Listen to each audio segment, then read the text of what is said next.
What's up, everybody? It's been a while since I made a video, so I thought I'd make a short one to update everybody on what's going on with our 46 CJ2A project. As you can see, it's starting to resemble a Jeep again. We decided this weekend we'd get all of the mock-up we could have done before we take the body off and paint it.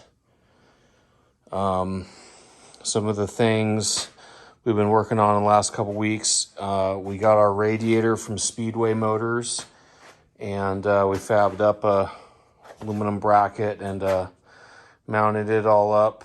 We got our power steering finally all figured out, and our carrier bearing drilled and located. We got our grill on. We had to cut out for the power steering hoses. We got that done. There were some threaded holes here for the M38 grill mounts. I got rid of those today and welded that up. Because the radiator ended up being a weird size, we had to move the battery box back 3 inches. And when we did that, we had to cut and add some to the fender to make that all fit. We got seat frames now. I've been waiting since the end of April for seat frames, and I ordered some from one company, and after a month and a half of not getting them, being told I'd be waiting another 45 days, I ordered them from another company, which charged my card and then proceeded to tell me I wouldn't have them until October. So I canceled that order, and after a couple of weeks of waiting longer, I found a set on eBay and got those. And these are just MD1 stock CJ2A seat frames. I ended up getting a reproduction toolbox. I believe that's also MD1. Put it in weekend before last, had a lot of cutting and drilling. Fitment issues with that, got that done. We got our floor panel trimmed for our hearse shifter. We got our dash drilled out for the gauges. Got our e-brake added. Today I started fitting the glove box. I got some issues with the latch not fitting in the hole on that. Just stuff like that we've been beating our heads against the wall on. Tailgate needs work still. I don't know if I told you in the last video or not. We had to give a couple of gears for that Ford top loader 4-speed. It's all back together along with the Dana 18 transfer case.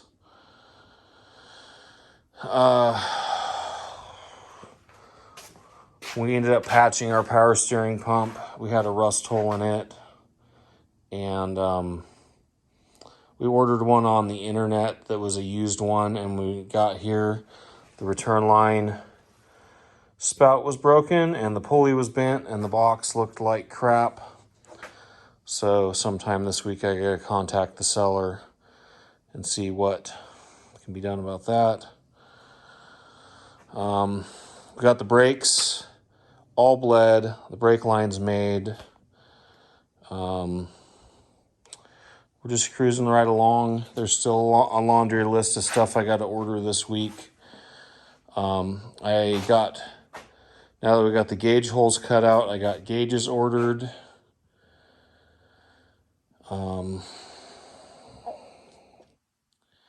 Just chugging right along. The theme of this weekend was just cut and bend the everything to make it all fit. We had to trim a little bit here, cut a little bit here. I guess last time when we mocked up the fenders and the grill, we didn't really do a great job of it. And so Steve actually put these bolts in, which we don't usually do until the last thing. And that changed where everything sat. So we had to do quite a bit more massaging to the fenders. And this one's still bent up a little bit. We're gonna have to do some more adjustment on that. Things we noticed today, the shock mount was way off, so we had to cut and trim that. Just crazy little things that we didn't notice.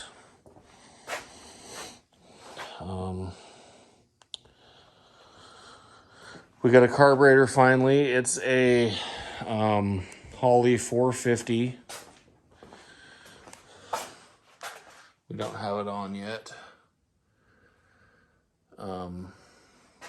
It looks good. We got an air cleaner, just like a little 9-inch Mr. Gasket.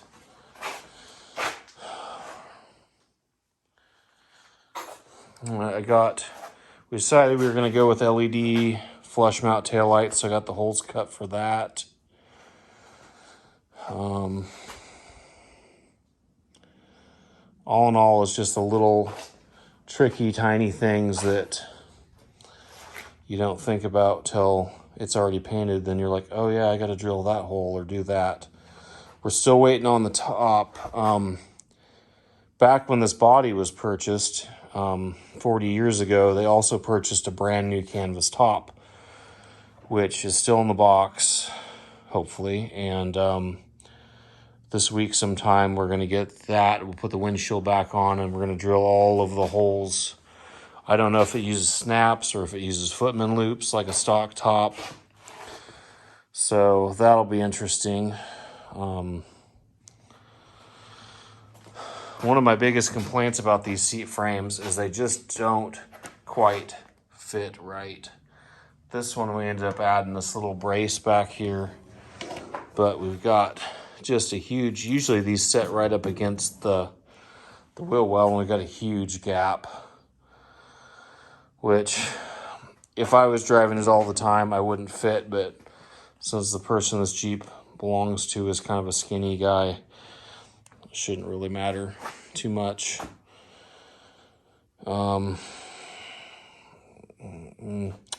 Oh yeah, so in the comments the other day, someone had messaged me and said that they had also bought one of these frames and they were having a lot of problems with it. One frame rail was shorter than the other, a bunch of different things. We threw a tape measure on the wheelbase, and the wheelbase measures 79 inches. So somewhere the Jeep is an inch shorter than it should be. And hopefully that doesn't cause us any problems, because I didn't actually measure anything else really squareness wise. But yeah, that's something to look at when you're thinking about getting one of these. It might be easier to just wait and find a stock frame if you're doing 100% stock restoration, or if you're building something that's kind of cut up like we're building, and it doesn't really matter where the location of stock components are. Then sure, yeah, it makes a great sense. But also, so does maybe buying some steel and building one yourself too, for about the same price, maybe, if you have a welder and the knowledge of how to do that anyway. But I don't know. We both were grumbling all weekend about just how hard this has been with drilling every hole and making everything fit.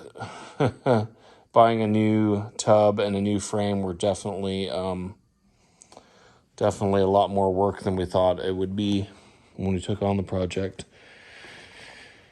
But by far not the worst thing we've ever done either. So I think I don't have much else to say. We got the steering almost all figured out. I think I don't like this setup we have now, and I'm trying to find a 2-bolt Dana 27 knuckle. And if any of you people out there on the internet see this video and have one you'd like to sell, possibly ship to me, leave me a message in the comments. I'd love to buy one from you. I thought I had a spare one and I Can't seem to find it. So, well, I think that's about all I have to say for this video. Like, subscribe, and thanks for tuning in.